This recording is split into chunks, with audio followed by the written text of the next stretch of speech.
The story of Anywhere, USA is basically a portrait of, call it My America, Our America, as we see it, from a very kind of personal point of view.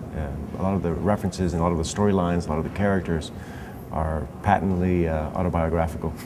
So yeah, it's a three-part film. The sections are penance, loss, and ignorance, which sound a lot probably more serious than they're tackled in the film. I mean, there's a lot of comedy in the film, and there's a lot of seriousness too, but yeah, so those are just the three sections, and they kind of lightly intertwine with each other. But and as a whole, the film is really, you know, really watching the three of them together, you get a really great experience when they're combined. So it's almost like pulling off an autopsy, you know, of a person who's looking at America. So head, heart.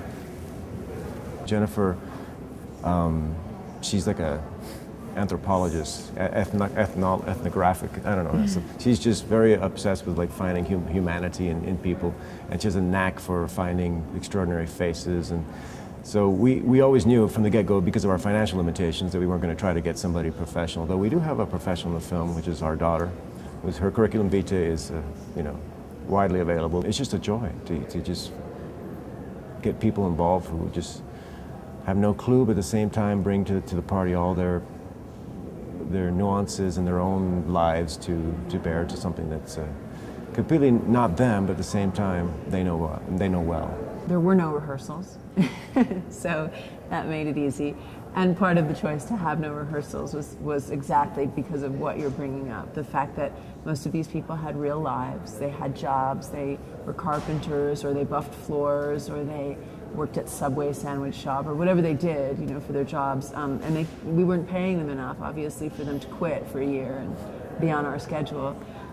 So yeah, we did not rehearse. We did not show them any script. You know, and there were instances when they couldn't come because of something that, you know, took precedence in their own lives. So because of that, we had to approach the script very organically and be very flexible about how we shot, and you know, even to the point of rewriting things at the last minute to accommodate whoever did come and whoever was available.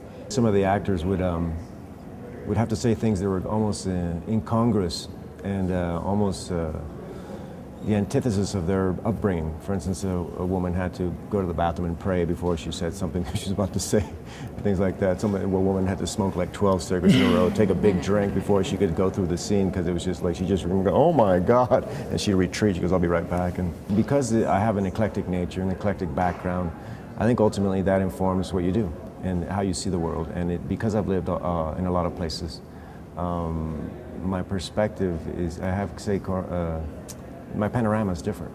And so I bring to bear all that experience and all that life to whatever I'm going to do. And then my son came, what's wrong, Daddy? I go, we got into Sundance. He goes, we got into Sundance, we found an Oscar. And he ran around all of our neighborhood, and he was going, to all the neighbors, we got into Sundance. And the neighbors were like, what's that?